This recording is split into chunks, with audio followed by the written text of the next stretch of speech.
MCTV, la chaîne qui enseigne, la chaîne qui éclaire. Pour vous servir, veillons que chaque information soit pure. MCTV, la chaîne qui enseigne, la chaîne qui éclaire. Pour vous servir, veillons que chaque information soit pure. Amis téléspectateurs yu MCTV ñu ngi amaat mbégte ak kontaante di leen dalal ci seen émission bu ñuy wax la grande interview defoon nañ ko daaw ren ji ñu fekkee ko ñu fas yéene koo baaxantal grande interview yi tey ji mu amaat gan gu mag gan gi ñu dalaloon fii daaw ñu fas yéene ànd ak moom ci lépp luy actualité dooree ko ci réew mi bitim réew ba ci lépp lu aju ci wàllu mission suñu ci invité boobu nag kenn dootu ko présenté ndax mu ngi wuyoo ci turu Seydi Mouhamed El Cheikh daaw ak ren daanaka il a beaucoup fait l'actualité diggante bi itam am na yu bari yi fi daal di xew ñu koy dalal Seydi Mouhamed El Cheikh Medina Cheikh TV mu ngi lay nuyu. bismillahi rahmani rahim alhamdulillahi rabbil alamin allahuma salli ala sayidina muhammadin alfatihi lima uxliq walxaatimi lima sabaqa nasiri alhaq bilhaq walhaadi ila siratika almustaqimi wa ala alihi haqa qadrihi wa miqdaarihi alazim. monsieur Adama Ndione maa ngi lay delluwaat nuyu bu baax di nuyu aussi sa équipe di Medina Cheikh TV yëpp ak ñi nga xam ne yëpp ànd nga ak ñoom ñu di la jàppale ci émission bi macha allah. Seydi Mouhamed El Cheikh wolof dafa wax bay ci sa weewu tànk tax ñu bëgg commencer actualité bi fii ci mim réew kenn mënul wax li xew jamono ji te waxul ci taw yu bari yu nemmeeku fan yi taw yooyu nag am na conséquences yu mu am ay nit faatu nañ fi wàññi nañ ci li ëpp juróom-benn ay kër yu bari daal di inondé ñu déclenché ci wàllu yoroonu réew mi ay plan ngir rek mën leen taxawu sinistré yi mën a fexe itam ba dégâts yooyu mu daal di am ak jeexital yi ñu mën koo ŋànk éviter ko situation boobu Sénégal di dund jamono ji naka nga ko jàngate waaw ni ma ko jàngatee mooy jullit boo xam ni dafa am yaakaar ci boroomam te yàlla wax ni ad'uuni astajib lakum li muy ñaan mooy nawet bu barkeel su ko defee nag nawet bu barkeel ñaan bi nga koy ñaan na nga xam ni noonu la organisation ba di doxe su taw ba wàccee mën naa ni la ca ëpp ci boroom bi nga xam ni moom nga ñaan taw ca lay dellu waaye foog naa ni am na ay matukaay yoo xam ni képp koo xam ni yaa ngi diriger réew war nga ko mën a jël waxuñu ni booy diriger réew rek na nga fexe ba inondation bu mu am inondation boo seetloo du ci Sénégal rek la am rawatina ci jamono yi nga xam ni mi ngi ci Afrique de l'Ouest te aussi yàgg nañu ko gis ci yeneen continent yoo xam ni sax duñu continent africain nga gis ko comme aux États-Unis d'Amérique gis ko Amérique gis ko Asie kon inondation yàgg na di am ci continent yi yàgg na di am ci réew mi moo tax waxuñu ni rek boo nekkee njiitu réew inondation bu mu am mais dañu ni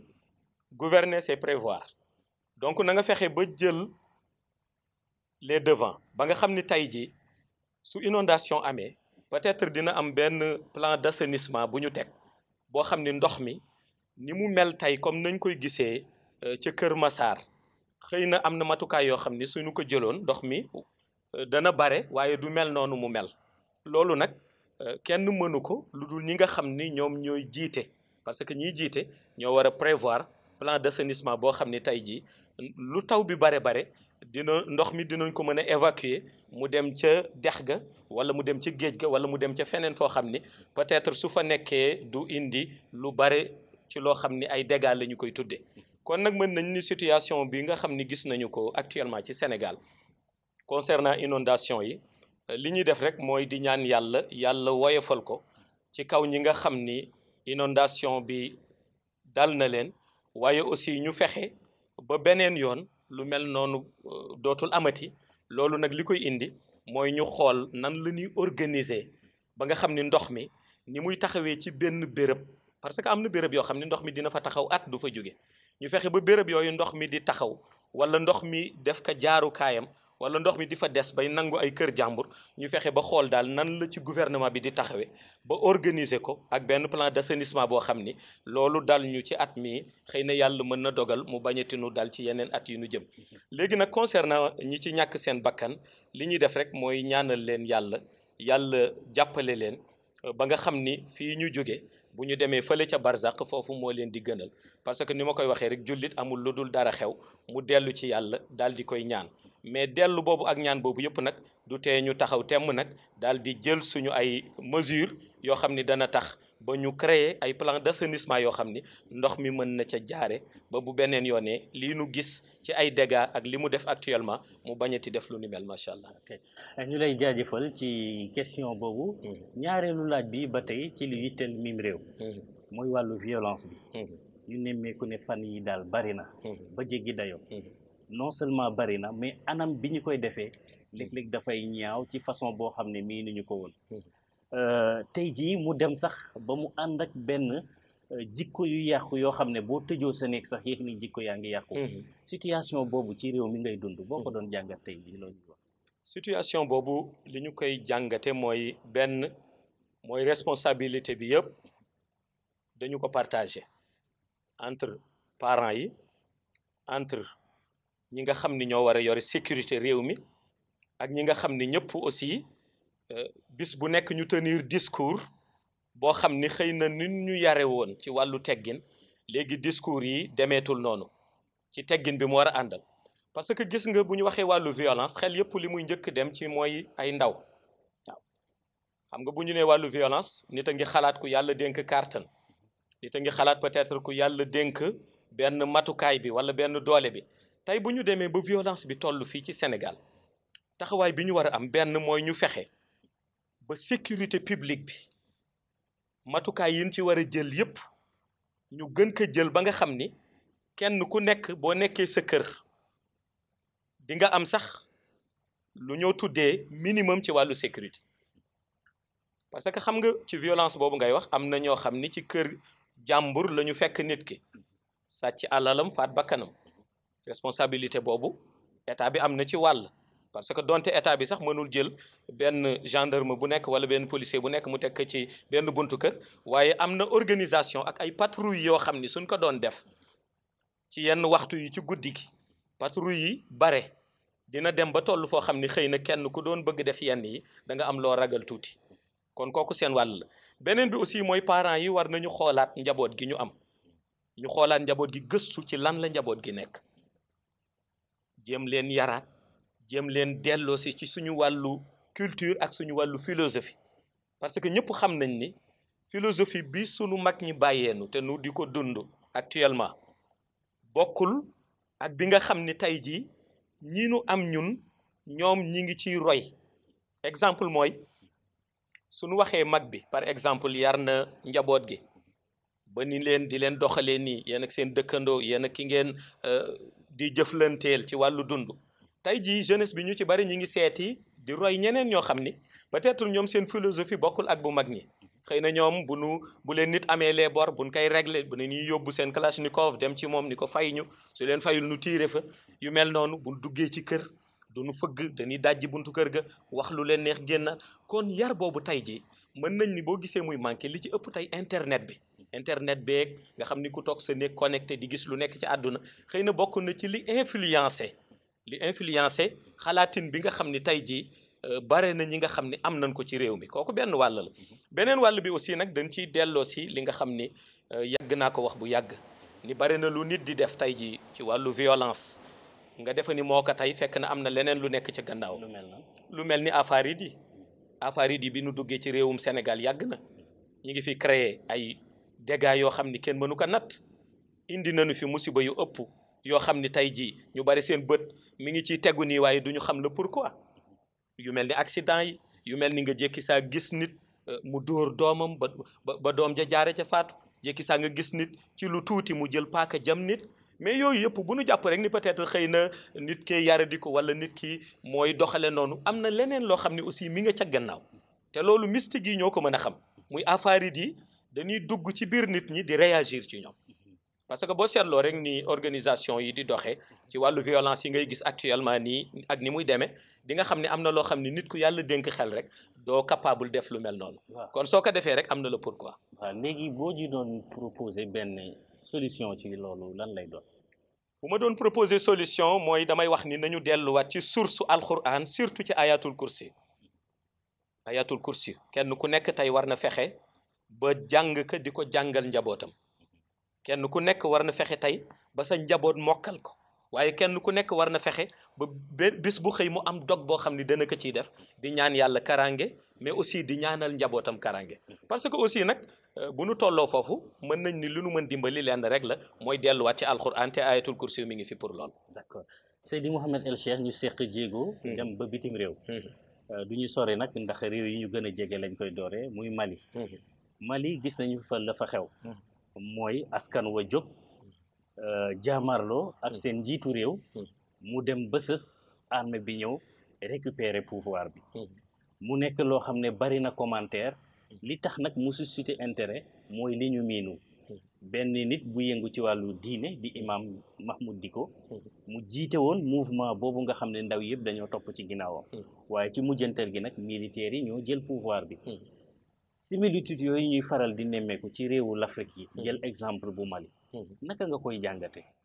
xam nga bu ñu xoolee kaawu Mali li ci jiitu mooy imam Dicko d'accord religieux la waaye nag nañu xam ni booy jiite nit ñi aussi ci jàkka yi di leen jiite ci jumaa yi war nga mën a am kàddu ci ni politique bi di doxe aussi ca réew ma nga nekk waaw su fekkente ni dirigeant bu ko mot nga te bëgg nga sa réew kon moom xëy na mën nañ ni posture am ci fànn googu rek lañ ko mën a àttee mooy ñamuy jiite daal xëy na gis na ni bare na lu nekk ci réew ma te bokk ci li nga xam ni daf koy gàllankoor génn na ànd ak ña nga xam ni ñoom la war a àndal revendiquer ko aussi ba pare tamit def manifestation am pacifiquement d'après ni ñu ko gisee ca nam ko waroon na defee waaye bu ñu waxee rek réewu Afrique yi parce que xam nga bu ñu ne Mali ni Sénégal ndax boo seetloo benn population la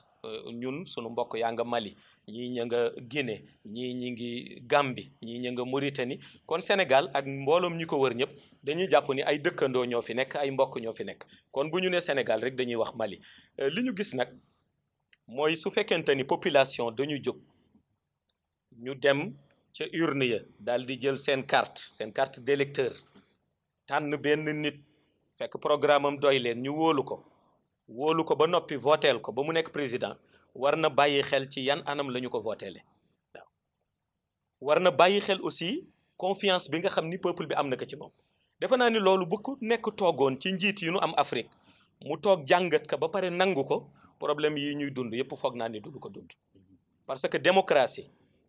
bu ñu sañoon benn militaire du xëy jóge ci caserne yi ñëw di nangu pouvoir bi ci loxo civil yi ci démocratie bu ñu sañoon loolu du am waaye nag lenn lu am lu nekk rek boo gëstoo ba ci biir am na ay paramètres yoo xam ni ñooy waral lu mel noonu léegi nag liy waral lu mel noonu te muy faral di dal sunu réew yi nga xam ni ñoom la ñu seqal ay frontières rawatina réew yi nga xam ni réew Afrique la ñu xàmmee leen ca kenn ku ca nekk war na ci jël matukaayam ba lu mel noonu daal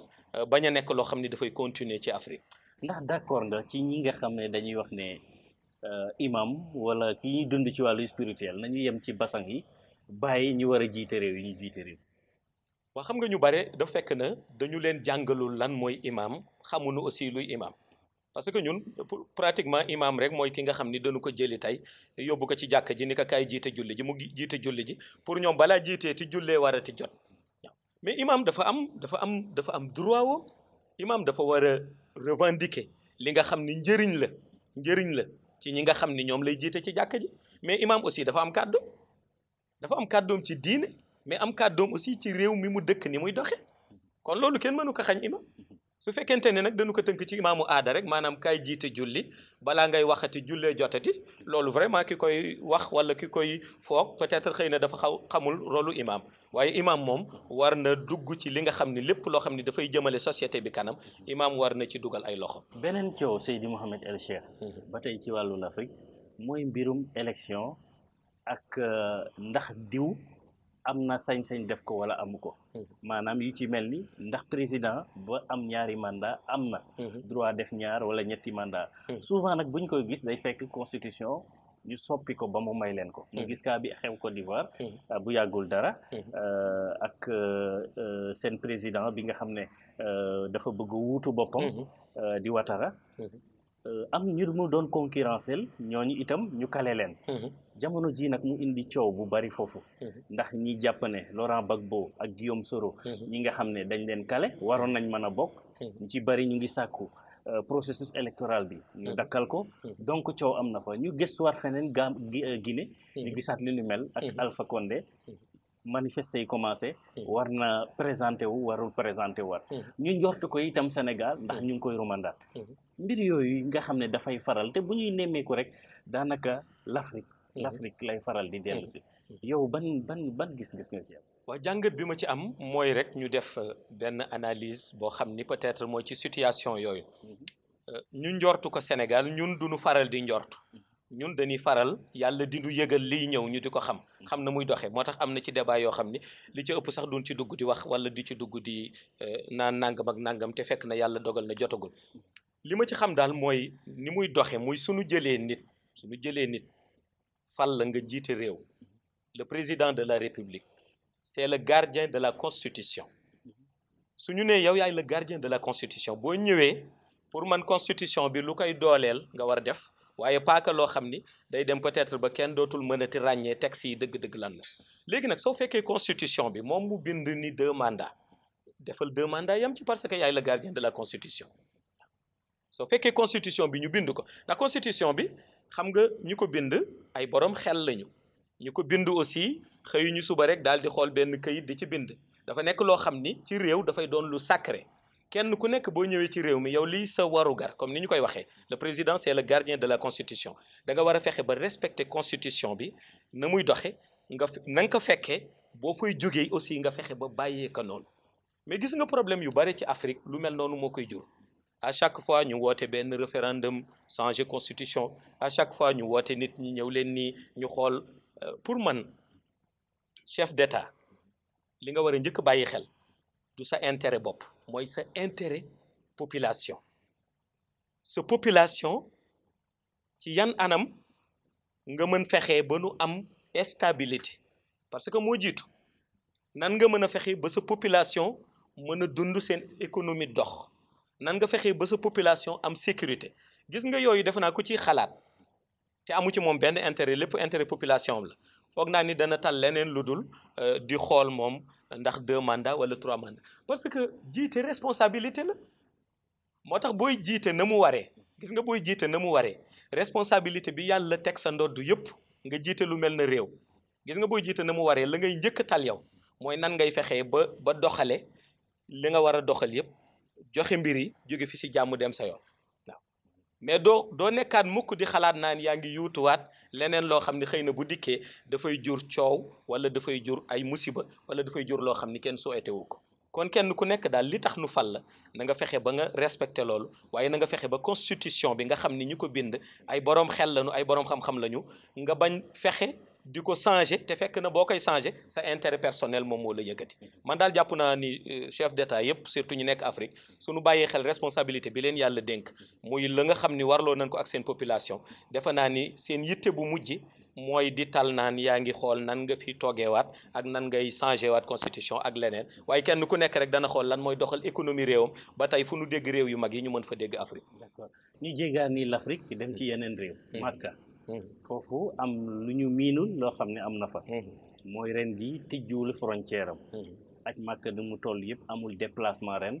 kenn demul pour def aj bi li ko waral ñëpp xam nañu ko mooy crise sanitaire internationale bi nga xam ne moo am constat bi nag mooy mu ngi am gannaaw ba yow ba nga déplacé woo te yow nga waxoon ko dem ba Makka def sax farata xëj bañ ca nopp itam annoncé secret mystique ba nga waroon defi essence mystique bi def nga ko une année après ñu gis Makka tëj ñaari réalité ak yooyu lan la waaw li ñuy njëkk def mooy sant yàlla bi mu nu mayee nu dem ci année boo xam ni ña bëggoon dem aji yëpp dem nañu te amuñu benn problème amuñu benn restriction ñu jóge fa dellu si ñu ñëw 2020 yàlla dogal crise sanitaire am crise sanitaire nag foog naa ni du lu xam ni nit ki daf koy sàkku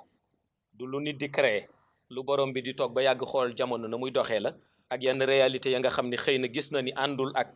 bëgg-bëggam moom borom bi mu xool la ko neex mu indi ko comme nattu lu mel noonu la indi foog naa ni kon aussi màkk suñu tëjee seen frontière donte sax xaj bi xëy na am na minorité bu ñu bàyyi woon rek wax ni dinañ ko def mais suñu tëjee seen frontière je pense que tëjuñu ko rek ndax daf leen neex ndax ñëpp xam nañu xaj bi li muy dugal ci ay milliards kon dañu ko tëj parce que xëy na amuñu woon le choix xamoon nañ ni aussi li waroon ñëw yëpp mënuñu leen gérer mais yooyu benn bu ca nekk boo dellusee ci li yonent bi indi yonent bi sallallahu alayhi wa sallam li mu indi ci wàllu prophétie li mu jote junj di nga ci jàngat ni crise yi ñuy dund yëpp yonent bi waxoon na ko xëy na nag yonent bi dina wax dara mais nit ñi duñ ci bàyyi xel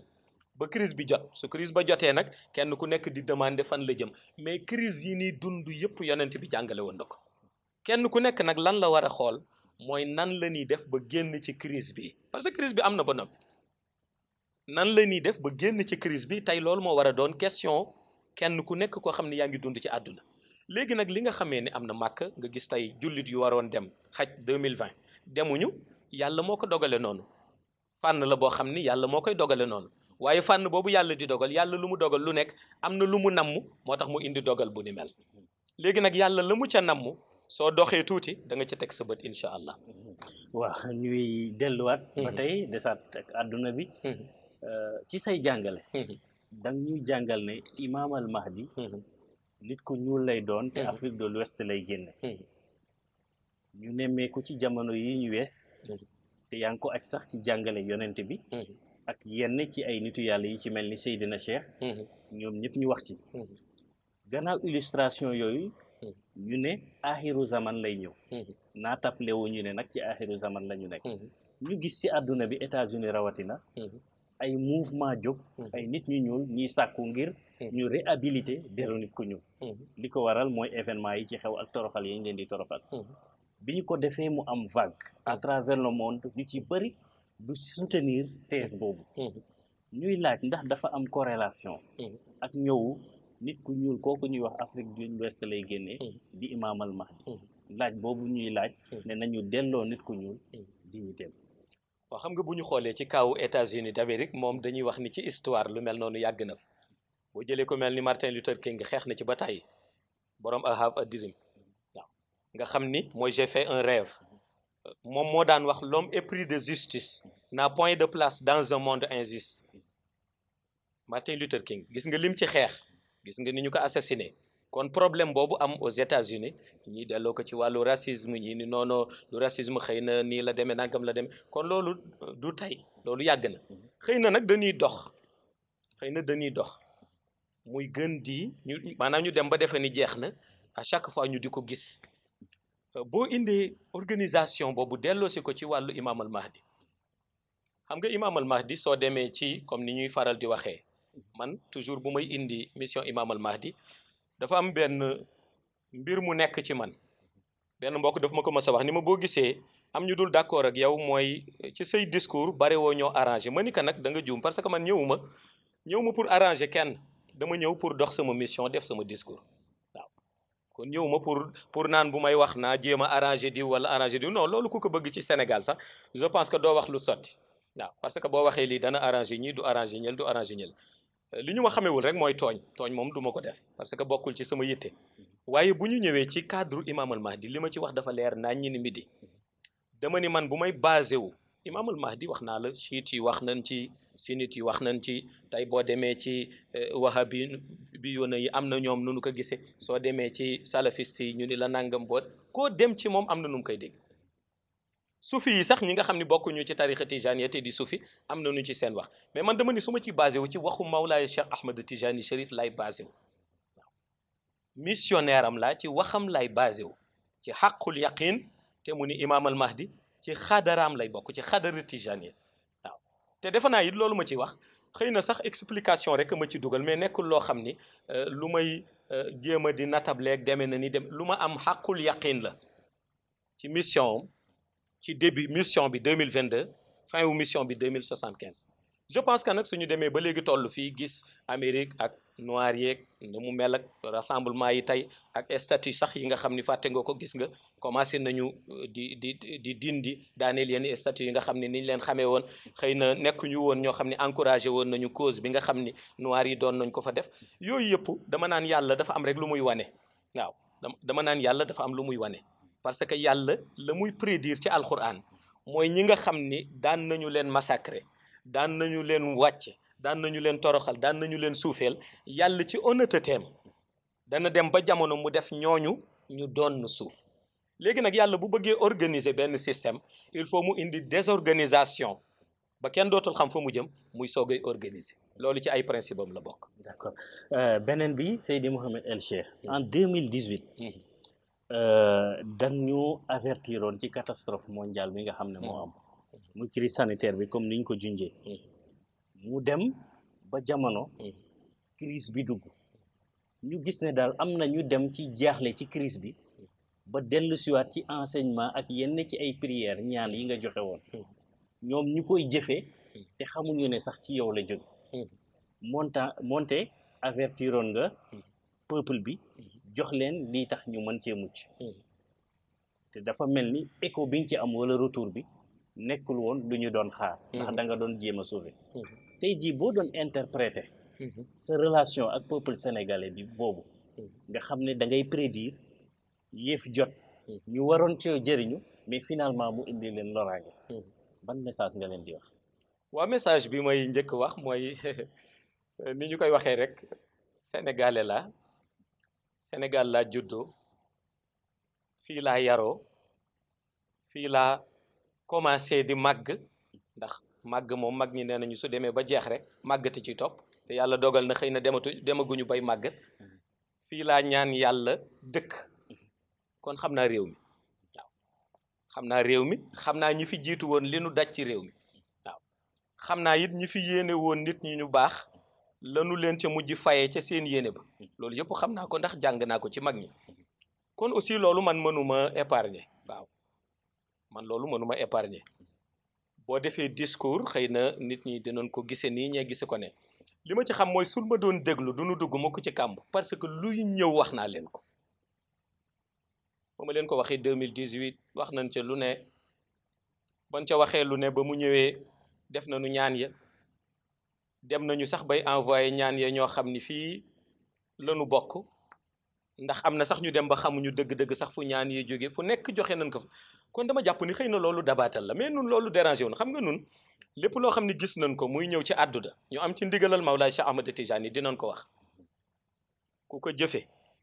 nga xam ni jëf nga ko ku ko jëful aussi ñu wax ko lu mel noonu laa def ci déclaration yooyu ma defoon 2018 bi mu ñëwee aussi am nañu dabaatal def ko waaye daal la ca am solo mooy mbooloom la ma leen ca waxoon teg nañ ci bët defe naa ni nag ki nga xam ni lu mu la wax nga teg ci bët beneen yoon bu lay waxati na nga déglu seulement nag ñu am na sax ñuy bëgg déglu waaye xam nga lu tax du nu nangu dégg mooy aada daf ñu gañe bu nit waxee pour nga xool li mu wax nga jëriñoo ko looloy safarate mais déedéet xam nga looy njëkk laaj fu mu bokk waaw fan la bokk waaw ban sëriñ la àndal waaw kan moo ko jur fu mu jóge yow léegi loolu ngay laaj fi mu bokk intéressé wul yàlla ban sëriñ la àndal loolu intéressé wul yàlla kan moo ko jur intéressé wul yàlla xam nga yàlla li ko intéressé mooy li ngay wax yiw la naka julli di jëfandikoo bu dee safaan la noppil denc ko loolu moo intéressé yàlla moo tax mu ni yaa ayyuhal lazina amanu lima taquluuna ma la tafaaluun waaw yàlla li ko intéressé mooy li ngay wax yiw la naka jullit yi jëriñoo nga njëkk ci yow li ngay wax safaan la noppil denc ko bañ ko génn ci penc mi mais li ci des yëpp aada la intéressé malheureusement nag nun dañu nekk ci réewum aada boo xam ni bu nit waxee yiw au lieu que nga xool ni lii dana la jëriñ la ngay njëkk laaj mooy fan la bokk ku ko jur ci ban kilifa la wéeru loo ca gis lu dëppoowul ak yow fa nga wéeru rek nga ni noo loolu duma ko def waaye léegi su fekkee loolu doo ko def léegi bu ñëwee nooy def loolu mooy laaj bi li mu wax soo ko dul def li mu wax su dikkee léegi nan ngay def moo tax gis nga yàlla moom nit ñi yàlla moom nit ñi yàlla mooy waxloo nit ñi yonent bi sallallahu alayhi wa sallam sayyidina Muhammad mooy référence su nit ñi bu dee ci tarixa tijani Mawlaa Cheikh Ahmad Tijani mooy fondateur bi mooy maître spirituel bu mag bi ñi ci des ñëpp dañuy topp ca gannaaw mu jox leen cër ñu ànd ak moom di liggéey kon nanu fexe ba bu nit dee waxati ñu xool la muy wax ndax ma ngi lay jëriñ nga def bu la jëriñul nga noppi maandu te bàyyi kaag wax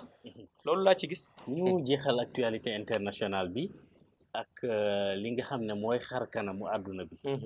li ñu nemmeeku mooy jamono ji crise boobu nga junj ak li ñu ci wax yëpp. gis nañ ne première puissance mondiale sax laal na ko. économiquement. bi ci des mooy réew yi toppoon ci ñoom ñu mën leen jàppee ay locomotive économique ci mën di Chine faf sax feebar bi fa la bàyyeekoo. ñu gisaat leneen mooy réewu jullit yi. di collaborer ak lëkkaloo ci wàllu intérêt. ak réew yi ci mel ni Israël wala yeneen occidentaux yoo xam ne daanaka fu ñu mën a faagaagalee diine rek dañ koy def. situation boobu xar kanamu àdduna boobu lu mu lay jox. waaw jamono ji moom àdduna suñ ko doon bëgg jox xar kanam dañuy wax ni àdduna actuellement xar kanam bu compliqué la abe boo xam ni kenn mënul situer lii fii la war a nekk wala lee fee la war a nekk désorganisation totale aussi moo am xam nga yaa ngi wax réewu jullit yi nga xam ni da nga leen di gis ñuy lëkkaloo ak ñi nga xam ni ñëpp xam nañ ni ay noonu jullit yi lañ nga ni am na réewu jullit yuy lëkkaloog ñoom mais xam nga réewu jullit suñ ko waxee rek mënuñu wax ni ki ko jiite forcément rek esprit bi jullit yi am moom la amee waaw kon réewu jullit aussi yàlla mën na leen nattoo benn nit koo xam ni danay œuvrer te du nekk intérêt jullit yi waaw malheureusement nag mën nañ ni yàlla loolu nattoo na ko réewu jullit yu bari actuellement ba léeg-léeg nga dégg ay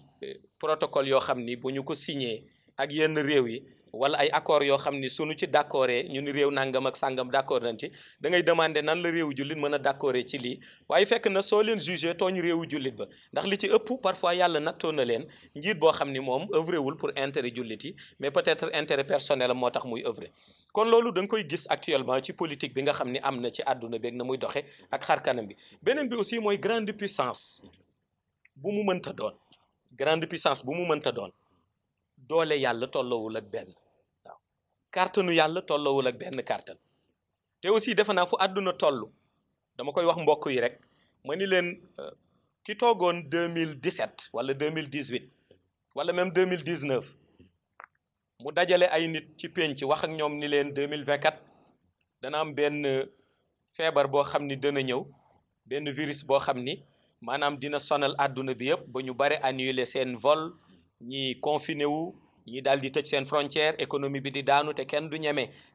di doxal économie bi ak ànd ak nit ñi parce que da nga naan rassemblement yi wóorul ku leen ko waxoon ni loolu dana jaaxal àdduna bi jaaxal ay puissance yu mel ni ay Amérique ay Chine yu mel ni ay Japon yu mel ni tey ay Israël ak yu mel ni ñoom loolu ku ko waxoon nit ñi dañ lay ree ni wéruloo parce que dañ naan la actuellement fu nit ñi toll ak fu puissance yooyu toll ci wàllu doole nga ni benn virus rek dana leen tax tey jii kenn ñu tëj seen réew benn nit dootul génn kenn dootul dugg seen économie di daanu te mënuñu ci dara dañ lay reetaan mais gis nga réalité boobu pourtant ñëw na réalité boobu ñëw na ci 2020 kon loolu li muy wane mooy li may wax rek yàlla mooy wane dooleem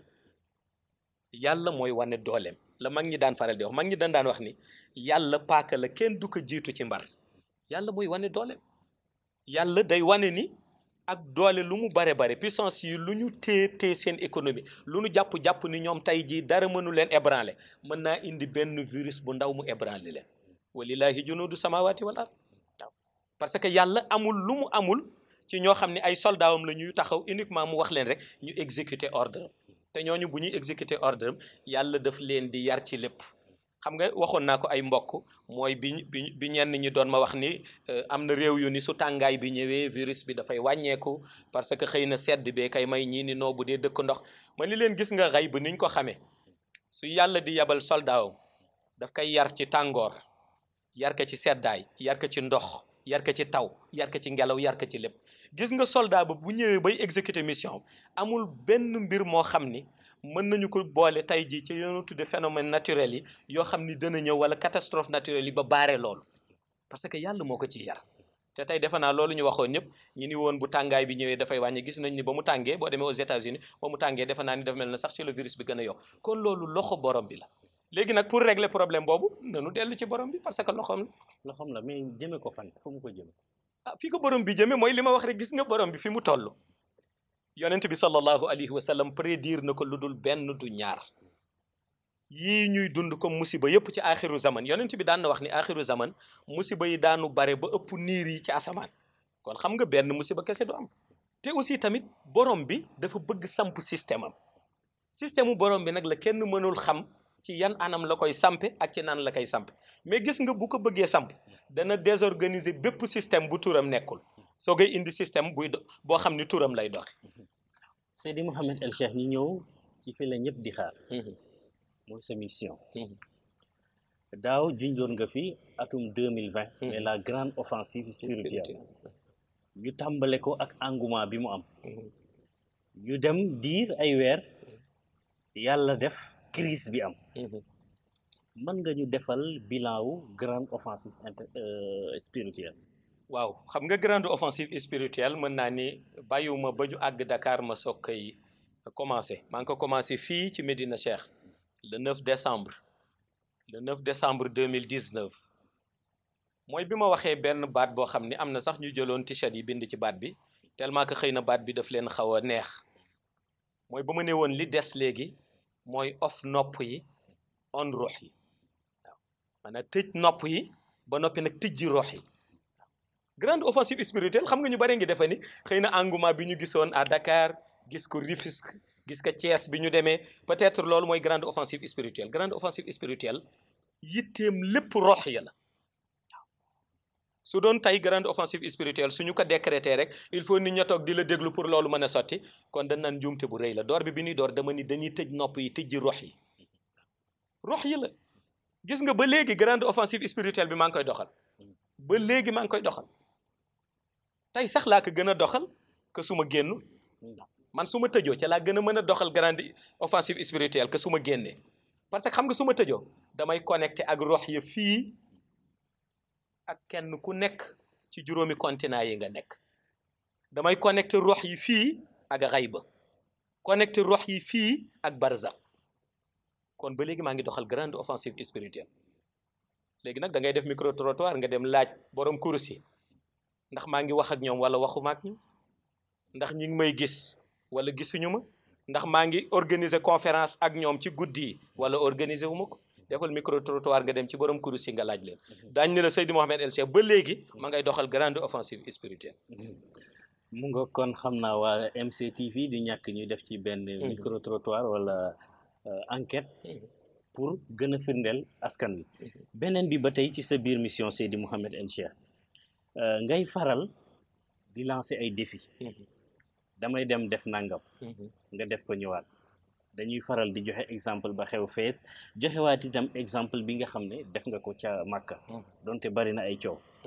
bi ci des mooy fi Seydi Mouhamed El Cheikh toll ban défi lay lancer waat yan mooy grande date yi nga xam ne jox na rendez-vous àdduna bi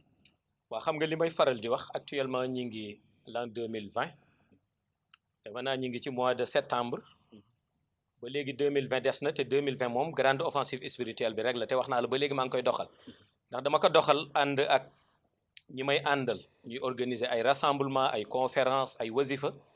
bi ñu demee ba crise sanitaire bi commencé état bi si boppam moo jël ay mesures interdire yenn rassemblement yi wax kenn ku nekk même su dee am nga influence war nga mën a xam ni citoyen nga war nga mën a jàpp ci xeex bi ñu bare jàpp ci xeex bi moo tax rassemblement yu bare amatul mais loolu ci mystique du côté mu continuer moom di doxal mais di doxal autrement mooy li ma la expliqué léegi ci côté boobu kon ba léegi grande offensive spirituelle bi jeexagul ndax ñu ngi 2020 li ci des muy li nga wax ni défi yi may faral di lancer mais loolu dafa bokk ci preuve yi ci mission bi xam nga bu nit ñëwee wax Sénégal bu nit ñëwee wax dara dañuy wax waa lu koy dëggal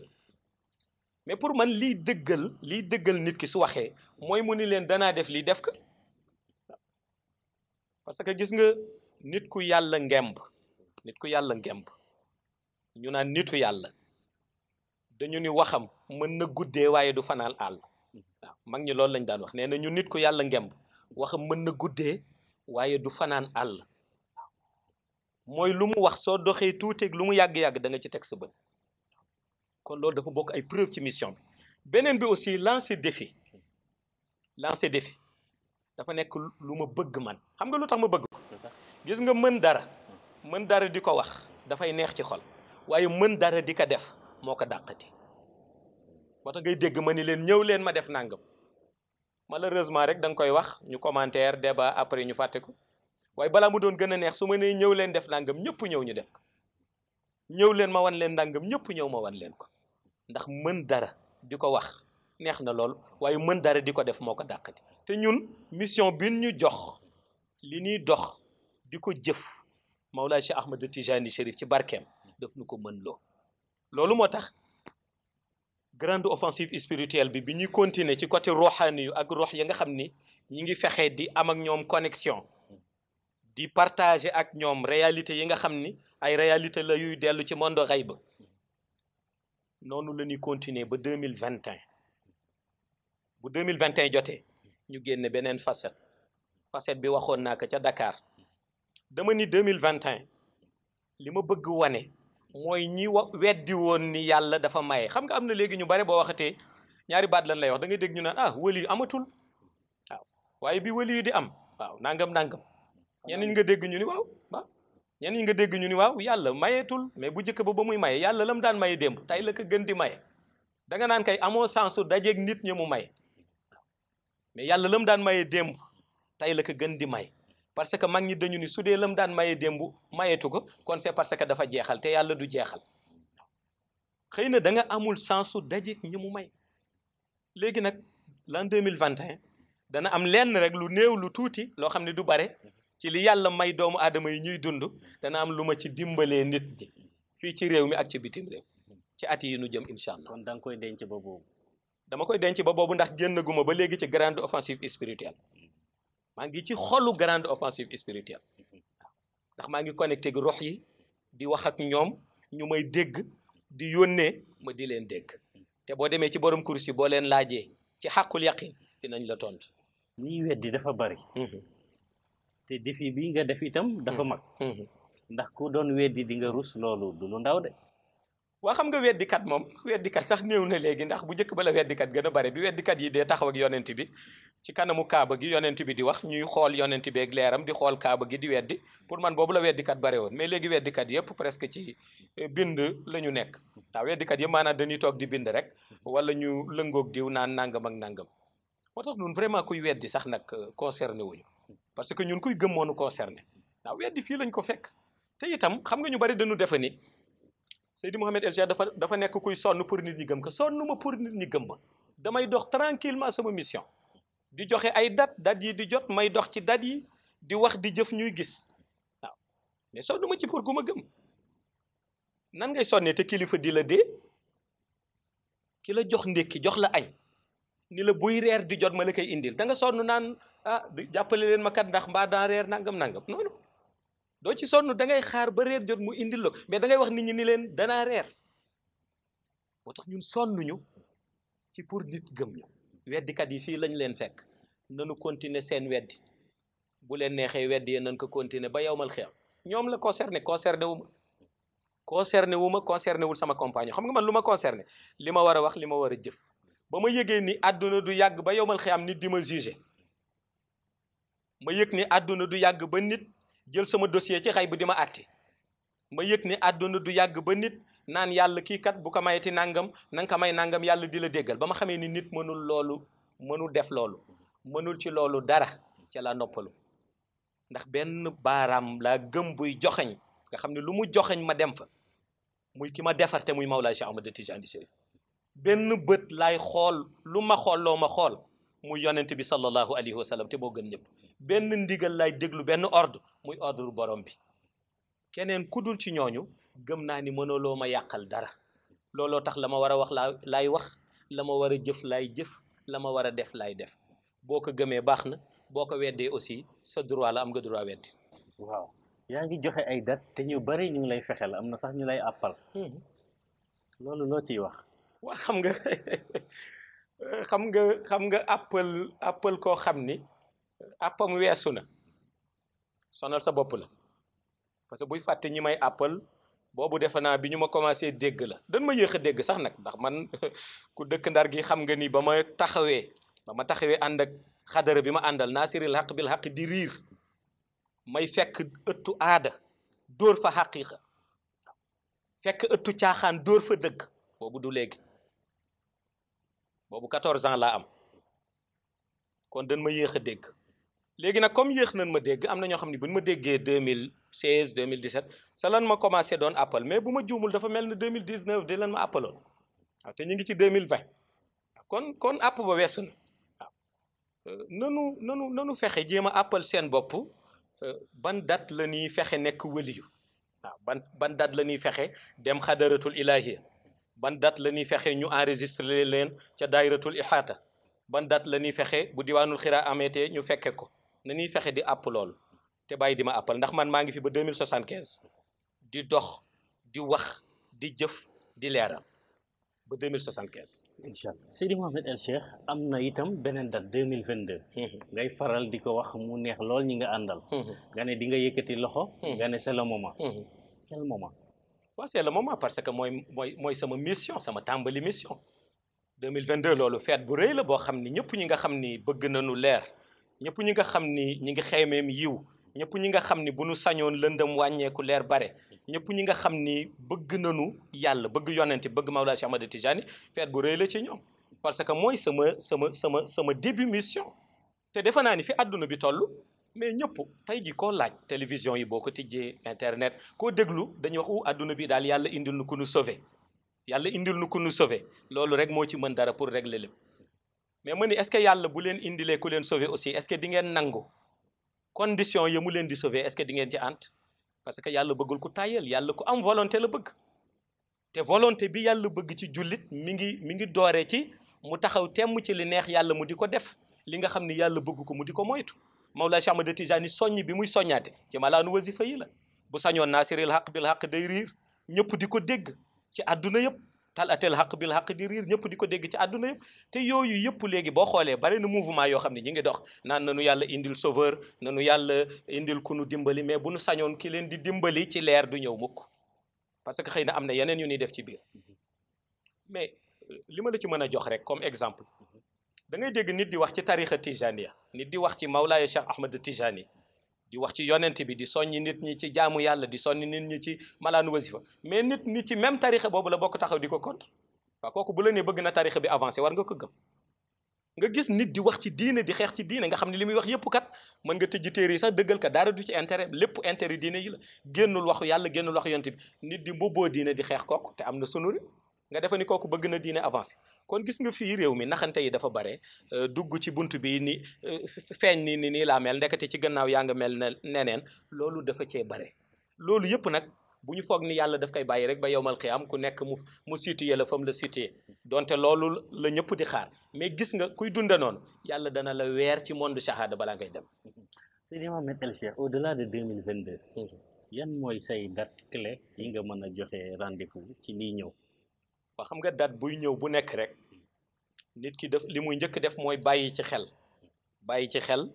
mu am organisation boo xam ni moom lañ ko tëralal bu date boobu jotee mu organiser salon ki nga xam ni moo koy orienté la mu ko wax ni ko na ko def ak na ko organiser ci wàllu lumière pour l'instant ñi ngi jëm 2021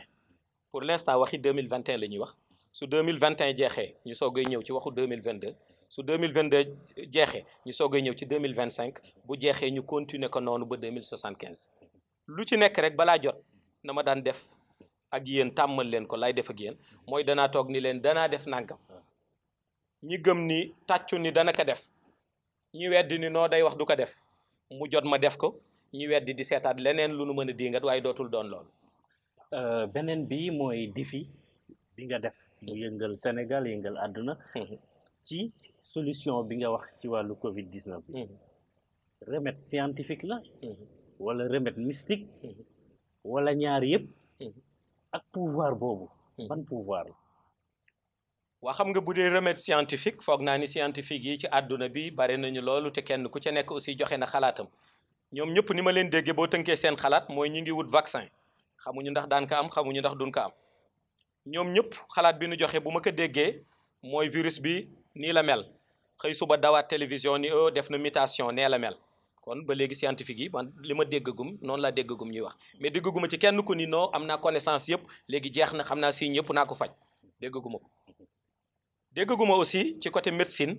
ñoo xam ne garanti nañu ñëpp ni kat virus bi moom c'est fini vaccin bi génn na léegi daal ku nu vacciné dootu la dalati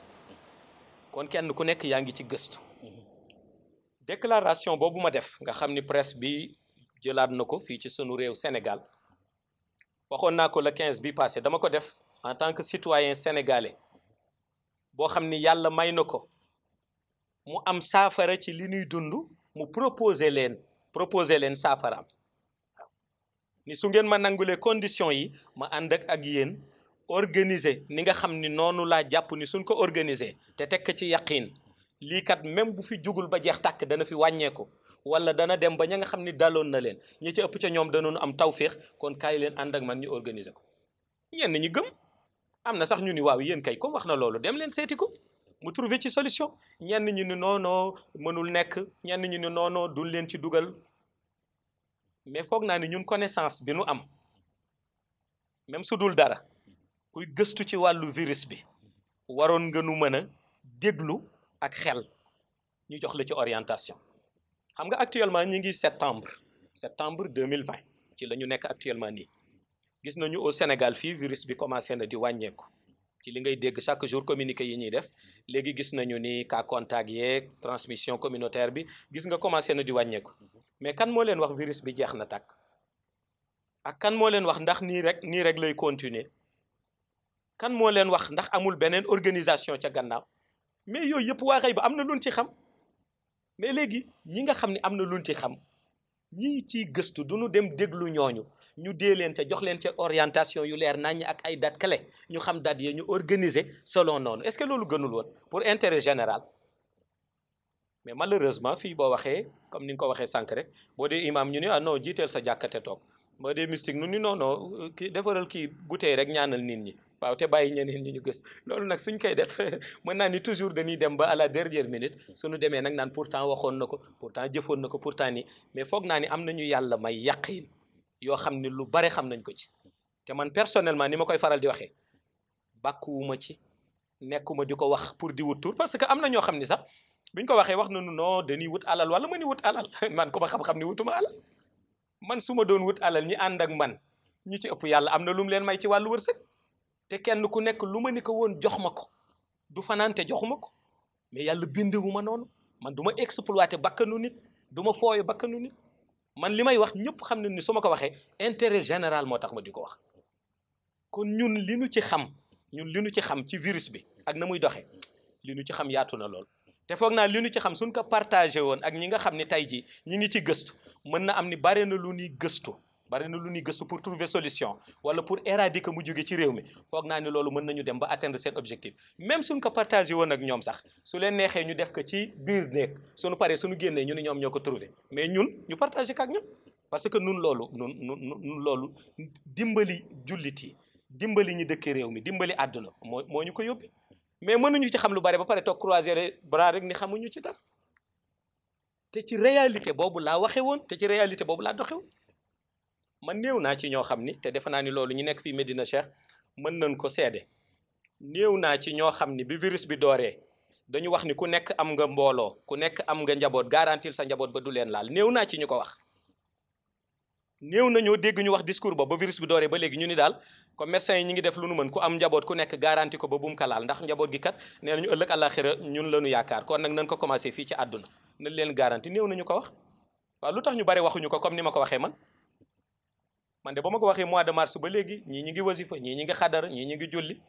waaye defe naa ba léegi yàlla dimbali noonu de dégguñu fi benn cas boo xam ni dañu ñëw teeral ambulance fii buntu Medina Cheikh di yanu benn nit naan Covid 19 bee kalaal wal leen dama bëgg wax gis nga li ñu mën ci prévention takkal masque distanciation sociale defal nii mystique pire yi mën nañ ko su ma nee mystique nag dama koy répéter toujours waxuma mystique gu toog rek damay ñaanal nit wala mystique yay siège ca xadaratul ilahiya moo tax may wax yàlla may na leen pouvoir boobu. Seydi Mouhamed El Cheikh mu ne xam na ne sa mission dafa am relation ak la descente de Isa ibnu Maryam. nga jàngale wàcc bu muy wàcc. ak la muy indaale ak mission am lan moo ko wundu. daaw nga toogoon fii lancé défi. ne ñi ngay àndal. bu ñu doxul ba gis ko mu julli sa gannaaw. loo leen waxati buñ ko gëm. bi ñu gis ne nag ñi woote rôle imam al mahdi bari na. boobu ndax sa yarama tàngoon rek wala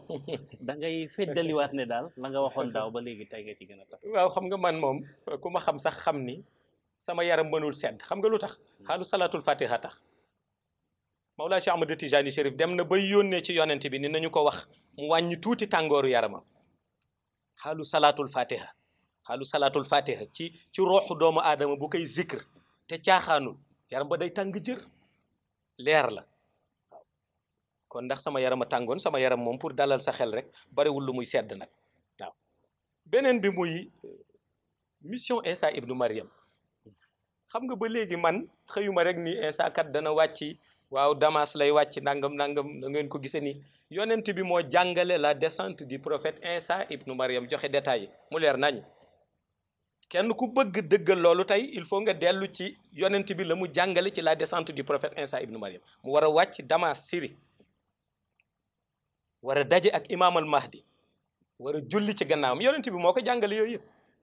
kon yooyu ma wax yëpp fu mu nekk nii ñi jàng ñëpp xam nañ ni loolu du man maa ko wax yonent bi moo ko wax yonent bi moo wax loolu la descente du prophète Isa moo ko jàngalee moo joxe tegtali léegi nag kenn ku nekk après moom mën na am interprétation te loolu dañ koy nangu aussi borom xam-xam yi dana wute ci xalaat kii mën na waxe nii kii xalaate ne mais aussi le fait que li nga wax nii bare na ñuy woote imam al mahdi wala mais imam al mahdi nag vraiment ku mu neex woote ko waaw ku mu neex ni man maay imam al mahdi ku mu neex yëkkati sa loxo ni maa yor mission bi mais soo ko waxee nañ la topp ñu xool ba xam yow li ngay woote bés dana ñëw Isa ibnu Maryam julli sa gannaaw Isa ibnu Maryam mi yonent bi wax ni mooy wàcc waaw wax wàccam waaw nañu la xool ndax yow li nga xam ni moo yore mission imam al mahdi ndax du mission bu tuuti ndax loolu dëgg-dëgg yaa ngi koy doxal moo tax ma ni mission imam al mahdi dañu koy prouver xam nga ñu bari lu ñu yaakaar ni mooy mission imam al mahdi kaay ngeen yàgg diw ngeen dem toog ca plateau ba ngeen waxtaan ci plateau télévision lu si yoonam si mission imam al mahdi loolu du mission Sénégal di mission àdduna la mission universelle la mission imam al mahdi da ngay dox di ko prouver ba ñëpp xam ni kii la Isa ibnu Maryam wàcc julli sa gannaaw ñëpp xam ni kii la booy joxe preuve boobu ngay joxe moo tax man comme du ma nax kenn gis nga kuy naxe du joxe dat mukk ma wax la loolu gis nga kuy naxe leen nga dégg non day naxe kuy naxe du joxe dat kuy naxe loo ko laaj dafa naan ñu am yaakaar rek ni yàlla kat si mbiram waaw kuy naxe noonu lay def kuy naxe loo ko wax dafa naan nanu tënku rek ndax kat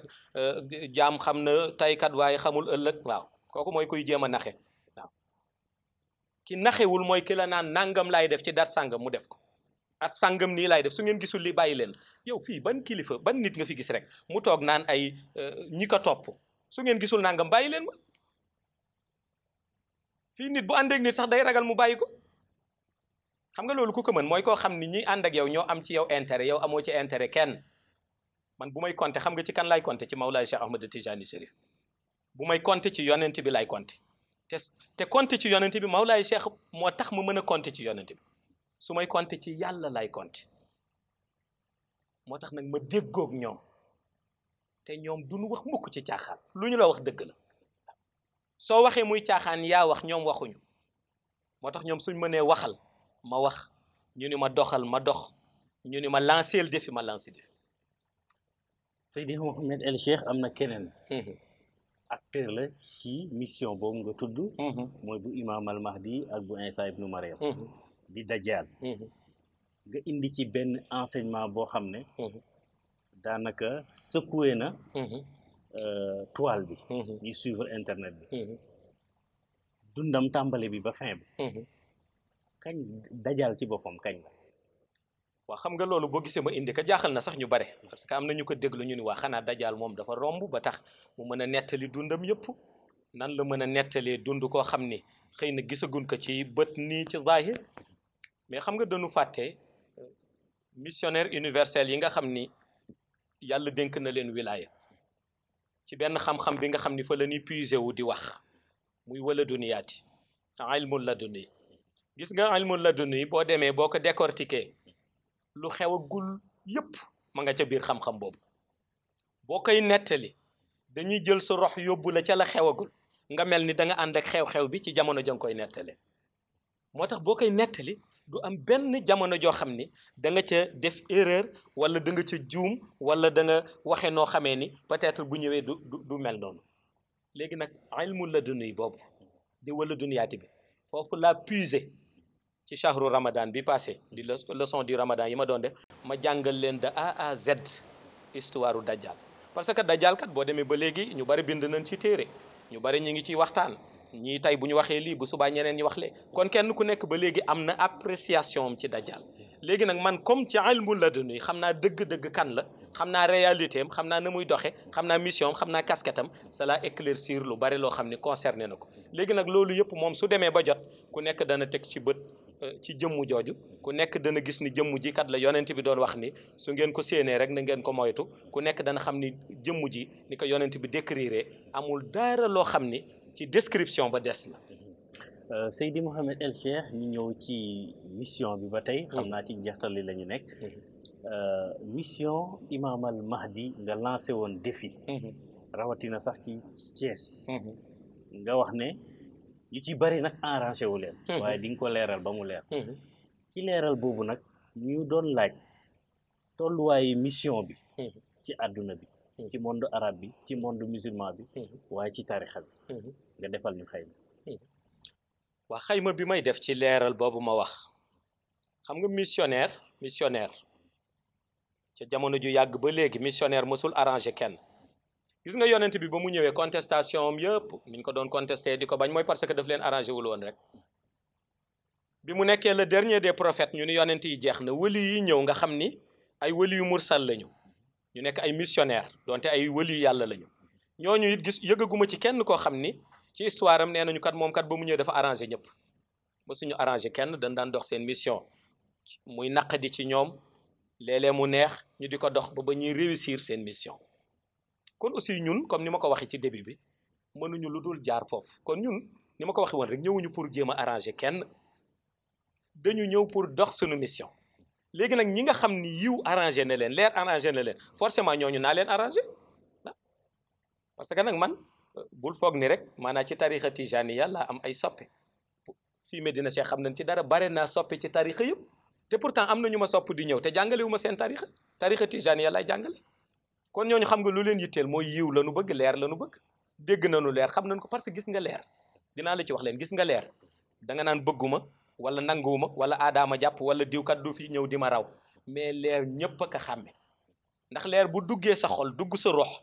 da ngay gis ni da ngay gën a am pas-pas ci jaamu yàlla sa yitte ci jëm ci yàlla dafay gën a yokku da ngay gën a bëgg yàlla gën a bëgg yonent bi bu dee ci tariqa tijani da ngay gën a bëgg Mawlaay Cheikh Ahmad Tijani ku am leer noonu lay mel kon leer ñëpp xàmmee nañ ko parce que loo xam-xam nit ki gën la xam boppam li ci des muy xayma su ma doon def xayma ni danaa ko leeral ba mu leer mais maa ngi leeral man leeral ba ma ko commencé yàgg na maa ngi commencé leeral mission Imam al Mahdi ba ma demee 2018 ca Maroc Fès ba ma fa demee waaw ba ma fa demee jëli fa la ma fa doon jëli jàng fa la ma fa doon jàng waaw ba ma ñëwee pourtant dégg naa ci après lu ne waaw ku ne def lañ loolu la audio nangam mais xam nga ki jëli li muy jëli ba ñëw toog moom ci këram kooku booy def audio tamit du ko concerné waaw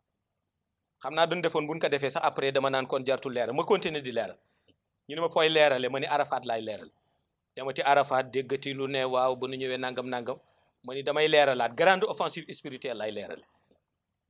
départ 2020 di leeral crise sanitaire bi ñëw xam naa ñëpp ni waa kay alhamdulilah ndax leeral gi jeex ma dugg ci rox yi nag ci xay bi te foofoo gën a ti jafe mooy fekk koo xam ne bu sañoon du la gént nga ni ko daama gént ci nii wala ca naa koo xam ne bu sañoon doo wax ak moom nga bàyyi ba mu tëdd guddi nga ñëw wax ak moom loo xam ni bu xëyee ñeme wu ko nettali ñu ni xanaa 2020 lay yem ci leer man 2021 lay gën a leeralati ñu ni 2022 ndax day leeral ma ni dafay leer naññi la ma doon leeral yëpp xayma bi mooy leer naññi ca 2022